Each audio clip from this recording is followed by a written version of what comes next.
Ah, family life.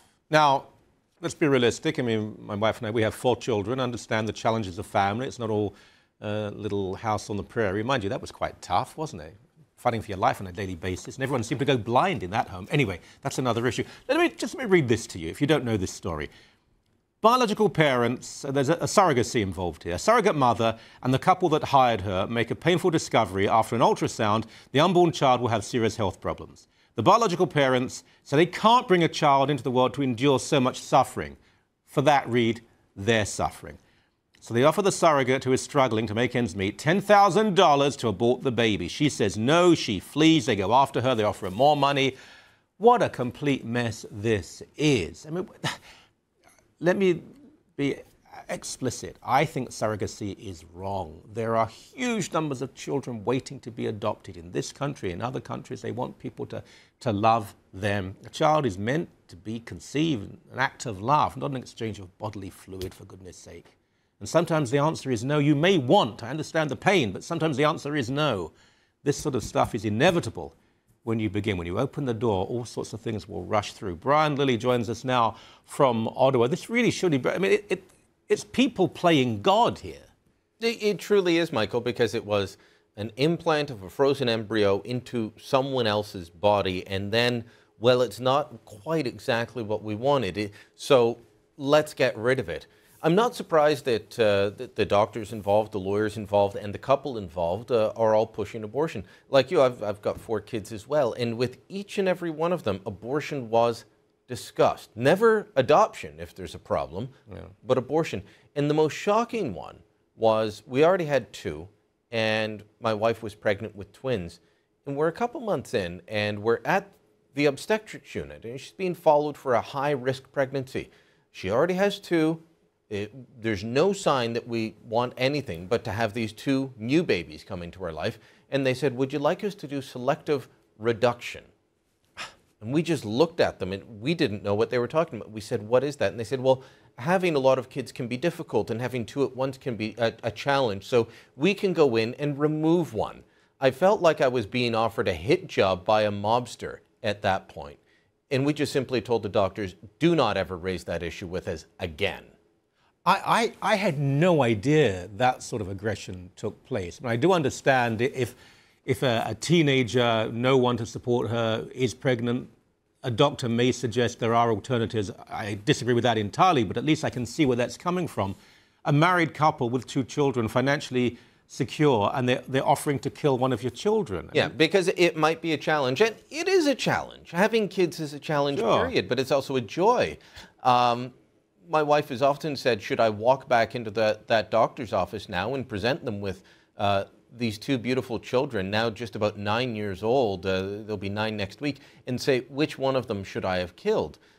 You know, one's a demanding little princess of a girl and the other one's a bruiser of a boy. You pick. I mean, they both got great personalities.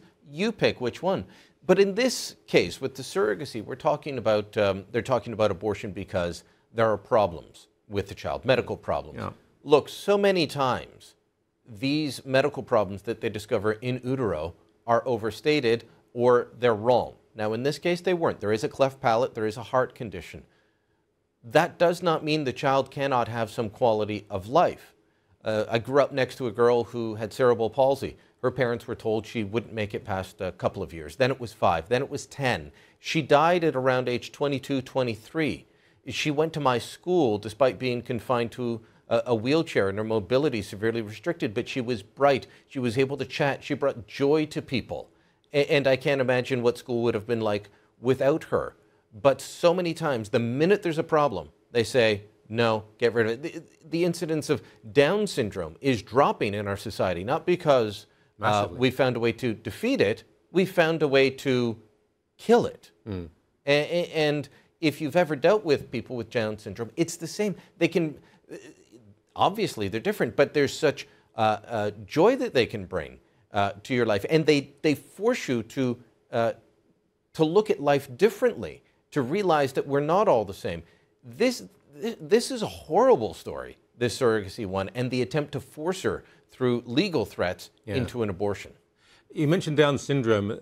now around 80, 85%, maybe even higher chance that if Down syndrome is indicated in the womb, that child will never be born. And so that is why we will see fewer Down syndrome people. I would like people who support that policy to look a Down syndrome person in the face and say, we'd have a better society if you'd never been born. I would like them to try to do that. If they can, what sort of individual are they? But in this case, it's all in the context of surrogacy. Now, I realize people desperately want children that can't conceive, but to use someone else as a vehicle and a vessel for your own desires, to pay money in exchange for life, it's wrong on every single level. This truly is trying to create a designer baby at this point.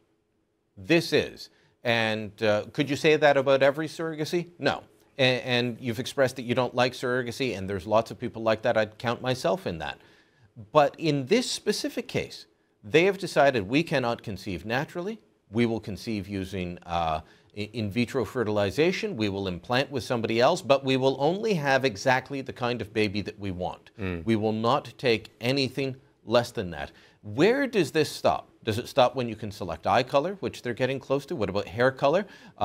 You know, I want someone that's strong in math, someone that's good in English. I want my daughter to be specifically beautiful, so she's got to be tall and leggy and blonde and big-chested. Is that how far we're going to go? Well, already you speak of girl with gender selection. Frequently now, no girls. If it happens to be female, we will get rid of it. We only want a son. And it's fascinating when you speak to feminists about this, who have as one of their sacraments the right to abort a child. Well, how about the fact that many people now, particularly in parts of Asia, are aborting only because of the gender of the unborn child? Not just parts of Asia, but parts of Canada. Yeah. I'll have Mike Schutten from We Need a Law on my program tonight, and he's working around this motion from Mark Warwa, and he's got news of some feminists that are not bowing to the sacrament of abortion and are willing to say there's a problem. So that'll be on Byline tonight. Good stuff. Brown, thank you very much indeed. Thank you.